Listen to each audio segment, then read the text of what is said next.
తగ్గిన తర్వాత ఆపరేషన్ చేస్తారు. ఇప్పుడు వచ్చింది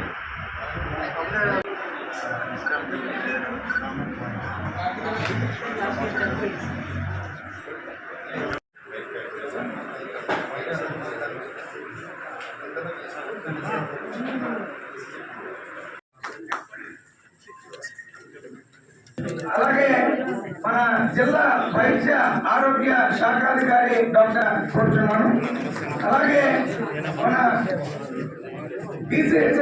పూర్తి చేసి కళాశాలల్లో పూర్తి చేయకుండా సిబ్బందిని మెడికల్ కాలేజీలో అదేవిధంగా ఆసుపత్రుల్లో కూడా సిబ్బందిని మాత్రం నియామకం చేశారు. అనేక రకాలైన అవకతవకలు పాటుపడ్డారు. ముఖ్యంగా మదనపల్లిలో అయితే దాదాపు 350 మంది సిబ్బందిని వాళ్ళ ఈ పెద్దిరెడ్డి ఎవరైతే మంత్రిగా ఉన్నారో పెద్దిరెడ్డి రామచంద్రారెడ్డి గారి ఇంట్లో వాళ్ళని వాళ్ళ పార్టీ కార్యకర్తలు నియమించారు. గౌరవ మాజీ ముఖ్యమంత్రి జగన్మోహన్ రెడ్డి గారి నియోజకవర్గం పులివెందుల్లో అక్కడ కూడా అవి పూర్తి చేయలేదు. ఫ్యాకల్టీ డెఫిషియన్సీ 48% ఉందంటే మీరు అర్థం చేసుకోవాలి. ఏ మాత్రం చిత్తశుద్ధి నియోజకవర్గం మీద ఉందో లేదా ఆ ప్రాంత ప్రజలకి వైద్య సేవలు అందించడం మీద ఉందో అనే విషయాన్ని అర్థం చేసుకోవాలి. మేము ఇప్పుడు మాట్లాడితే రాజకీయాలు మాట్లాడినట్టు ఉంటుంది. కానీ మీరు మరి మీ సొంత నియోజకవర్గంలో మెడికల్ కళాశాలను పూర్తి చేయాల్సిన బాధ్యత మీ మీద లేదా? ఇంత డెఫిషియన్సీ ఉంటే మీరు ఎలా ఊరుకున్నారు? ఎందుకు కళాశాల నిర్మాణం చేయలేకపోయారు? ఎందుకు హాస్టల్ నిర్మించలేకపోయారు? ఇవన్నీ లేకపోతే రేపు ఎన్ఎంసీ ఇన్స్పెక్షన్కి వచ్చినప్పుడు ఖచ్చితంగా రిజెక్ట్ చేస్తుందనే విషయం మీకు తెలియదా? తెలిసినా కూడా ఎందుకు నిమ్మకు నీరెత్తినట్టుగా ఉన్నారు? ఇప్పుడు వెనక్కి వెళ్ళిపోతున్నాయి. అయినప్పటికీ కూడా ముఖ్యమంత్రి గారు దృష్టికి తీసుకెళ్తే అప్పీల్కి వెళ్ళమని ముఖ్యమంత్రి గారు చెప్పడం జరిగింది. ఇప్పుడు మళ్ళీ మేము అప్పీల్కి వెళ్ళాం. అప్పీల్కి వెళ్ళి వాటిని పూర్తి చేయడానికి ఆ కాంట్రాక్టర్లు ఎవరైతే పనులు మానేశారో ఆ కాంట్రాక్టర్లను సంప్రదించి ఆ పనులు చేయడానికి వాళ్ళు మోటివేట్ చేస్తూ వాళ్ళు మా బిల్లులు కట్టండి, 1000 కోట్ల బిల్లు ఉంది మాకు కట్టండి అంటున్నారు.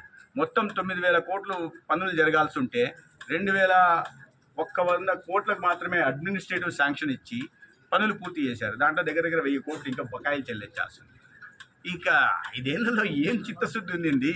ఇప్పుడు ఆ భారం మేము మోయాల్సిన పరిస్థితి వచ్చింది. ఆ అపవాదు ఆ నింద మేము తీసుకోవాల్సిన పరిస్థితి వచ్చింది. అపవాదు నిందలు తీసుకోవడానికి మేము సిద్ధంగా ఉన్నాం. ప్రభుత్వం మాత్రం ప్రజల్లో అవగాహన కల్పించి గతంలో జరిగిన తప్పులు చేసుకుంటూ ఈ సరిచేసే ప్రయత్నం చేస్తాం. మీరు అన్నట్టుగా పెనుగొండ గురించి మాట్లాడారు కాబట్టి 2వ ఫేజ్లో తీసుకోవాల్సిన పెనుగొండ, ఎందుకంటే ఒక హాస్పిటల్ నిర్మాణానికి 600 కోట్లు ఖర్చు అవుతుంది. దాని తర్వాత వార్షికంగా నిర్వహణ కోసం యాన్యువల్ మెయింటెనెన్స్ కోసం 225 కోట్లు ఖర్చు అవుతుంది. ప్రజా ఆరోగ్యం కోసం పెట్టడానికి సిద్ధంగా ఉన్నాం. కానీ ప్రభుత్వం దగ్గర ఈ పరిస్థితుల్లో ఈ చితికిపోయిన ఆర్థిక వ్యవస్థ పరిస్థితుల్లో అంత ఆర్థిక వనరులు లేవు.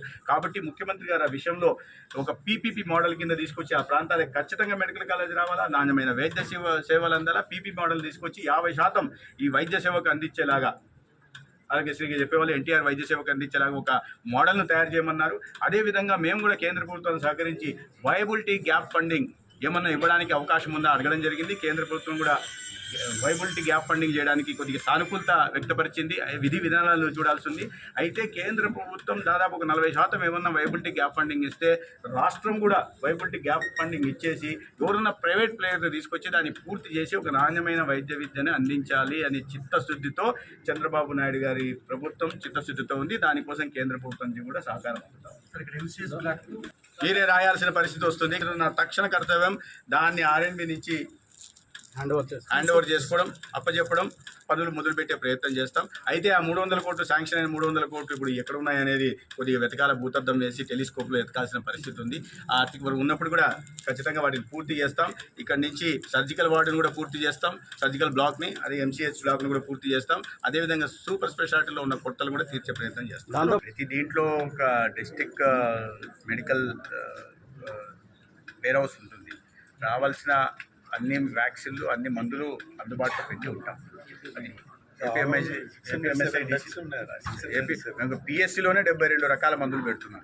ఇంకా మీరు జిహెచ్లో 670 ఉంటాయి. మీరు ఏ పిఎస్సికి పోయినా కూడా 72 మందులు అందుబాటులో ఉంటాయి. సార్ అన్నికి పోయినా కూడా ఈ 3 మందులు తప్ప వేరే మందులు రాయరు, డిస్క్రిప్షన్ చేయలేరు. దాంతోపాటు ఒకవేళ ఉన్నా కూడా బయట నుంచి తెచ్చుకోమని చెప్పి చాలా వరకు రిఫర్ చేస్తున్నారు.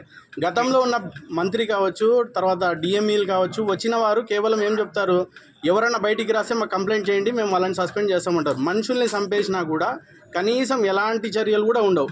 అంతా ఒకటే ఏం చేస్తారంటే చిన్న నివేదిక ఇస్తారు, ఎవరిది ఏం తప్పు లేదు, వాళ్ళదే తప్పై వాళ్ళే చనిపోయినారని చెప్పి రాసి పంపించేస్తారు. ఇలాంటి పరిస్థితులు చాలా దారుణంగా ఉన్నాయి. విమర్శ చేయడం తప్పు లేదు, ఏదైనా తప్పులు ఉంటే దాన్ని ఎత్తి చూపడంలో కూడా తప్పు లేదు. అయితే ఇక్కడ సమస్య ఏంటంటే డాక్టర్లు ప్రాణం నిలపగలరు కానీ ప్రాణం పోయలేరు. ప్రాణాన్ని నిలిపే ప్రయత్నం ఖచ్చితంగా చేస్తారు. మీరు అన్నట్టు ఎక్కడన్నా ఇట్లాంటి లోటుపాట్లు ఉంటే వాటి మీద చర్యలు ఖచ్చితంగా ఉంటాయి. అయితే ఏ దీనికి వెళ్ళినా కూడా మందులు మీరు రోగికి వచ్చిన జ్వరానికి తీసుకెళ్ళి వేరే ప్రూఫ్ ఇదే ఇస్తారు కాబట్టి గ్రోసినే ఇస్తారు, కానీ వేరేది ఇవ్వమంటే ఇవ్వలేరు కదా. దేనికి అవసరమో అది ఇచ్చే ప్రయత్నం చేస్తారు. వీటిని అదే ఇట్లాంటి లోటుపాట్లు ఉంటా ఉన్నాయి. కొద్దిగా ఉదాసీనత కూడా అన్ని ఆసుపత్రుల్లో ఉంది. ఎందుకంటే ఒక సరైన మానిటరింగ్ లేకపోవడం వల్ల ఉదాసీనత ఉన్న, అలసత్వం ఉన్న మాట కూడా వాస్తవం. అందుకనే ఇప్పుడు చెప్తున్నాను, ఇక్కడ ఉదాసీనత వదలాల్సి ఉంది, అలసత్వం మానాల్సి ఉంది, ప్రజల మీ నిర్లక్ష్యం కూడా మానాల్సి ఉంది. నిర్లక్ష్యం ఖరీదు ఒక ప్రాణం కాకూడదనే విషయాన్ని కూడా పదే మేము చెప్తున్నాం. ఇప్పుడు ప్రభుత్వం మారింది, ఆ ప్రభుత్వం ఇట్లాంటి సహించదు, అకౌంటబిలిటీ ఖచ్చితంగా ఫిక్స్ చేస్తుంది. ఇప్పుడే అడుగుతున్నా మారేమో గారిని, హేమలత గారిని అడుగుతున్నా, మేడం మీ డయాగ్నోస్టిక్ ఎక్విప్మెంట్ రిపేర్లు వాటికి ఏమైనా అకౌంటబిలిటీ ఉందా, ఇన్వెంటరీ మెయింటైన్ చేస్తున్నారా అని. ఇన్వెంటరీ ఉంది అన్నారు. నేను మళ్ళీ వాటిని చూస్తాను, చూసిన తర్వాత వీటిని అన్నింటినీ సరి చేస్తాం. ఒక మానిటరింగ్ సిస్టమ్ ఖచ్చితంగా ఏర్పాటు చేస్తాం. దానికి అనుగుణంగానే చర్యలు ఉంటాయి. ఎక్కడైనా తప్పు ఒప్పులు ఉంటే మాత్రం ఖచ్చితంగా చర్యలు ఉంటాయి. ఒప్పు ఉంటే అభినందిస్తాం, తప్పు ఉంటే మాత్రం ఖచ్చితంగా చర్యలు తీసుకుంటాం. చెల్లిన సందర్భంలో కూడా ఈ యాప్ల సందర్భంగా ఉన్నాయి. గ్రామీణ ప్రాంతాల నుంచి వచ్చిన వాళ్ళకి పెద్ద అవగాహన ఉండదు కాబట్టి ఇవి ఉన్నాయి. వాటిని ఏ రకంగా ఈ జీజీహెచ్లో ప్రధానంగా ఇబ్బందులు లేకుండా గ్రామీణ ప్రాంతాల నుంచి పెద్ద వయసు మళ్ళీ వాళ్ళకి ఇబ్బంది లేకుండా వాటిలో మార్పులు ఏం చేయాలో కూడా ఖచ్చితంగా చేస్తాం. మీ సూచనలు కూడా తీసుకుంటున్నాం. మీడియా ఇట్లాంటి వాటిని హైలైట్ చేయాల్సిందిగా నేను మీడియా మిత్రులు, పత్రికా మిత్రులు, అదే సందర్భంలో ఇప్పుడే నేను చెప్పే ఒక పత్రికా మిత్రులు చూపించాడు, ఒక సర్జరీ చేశారని. అటువంటి వాటిని కూడా హైలైట్ చేయాల్సిన అవసరం కూడా ఉంది. మంచి పని చేసినప్పుడు మీరు కూడా సమర్థించండి, అభినందించండి. చెడు ఉన్నప్పుడు ఈ లోపాలను ఎత్తి చూపండి. విమర్శ చేయాలనే అన్ని విమర్శనాత్మక ధోరణిలోనూ కోణంలో చూడకుండా ఇది మాకు సరైన ఫీడ్బ్యాక్ మీరు కూడా మాకు ఇవ్వాల్సింది. ఎందుకంటే ప్రజా ఆరోగ్యం రాష్ట్రంలో అన్నిటికన్నా ముఖ్యమైనది.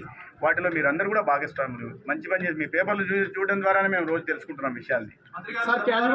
కూడా ఖచ్చితంగా ఆలోచిస్తాను. దాంతోపాటు హాస్పిటాలిటీ మేనేజ్మెంట్ కి సంబంధించి ఉన్నతాధికారులు ఉన్నప్పటికీ ప్రతి ఆసుపత్రికి ఇక్కడ ఏంటంటే ఒకటి మేము అది కూడా కొద్దిగా ఆలోచించడం జరిగింది. ఇటీవల హాస్పిటల్ అడ్మినిస్ట్రేషన్ కూడా డాక్టర్లకే పెడుతున్నారు. అంటే ఆ అవగాహన అయితే ఉండాలా. అట్లా కాకుండా ఒక ఎంబీఏ మేనేజ్మెంట్ చేయడానికి ఏమైనా అవకాశం ఉంటుంది. ప్రత్యేక కోర్సులు చేసిన వాళ్ళు వైద్యాధికారులే ఉన్నారు సార్.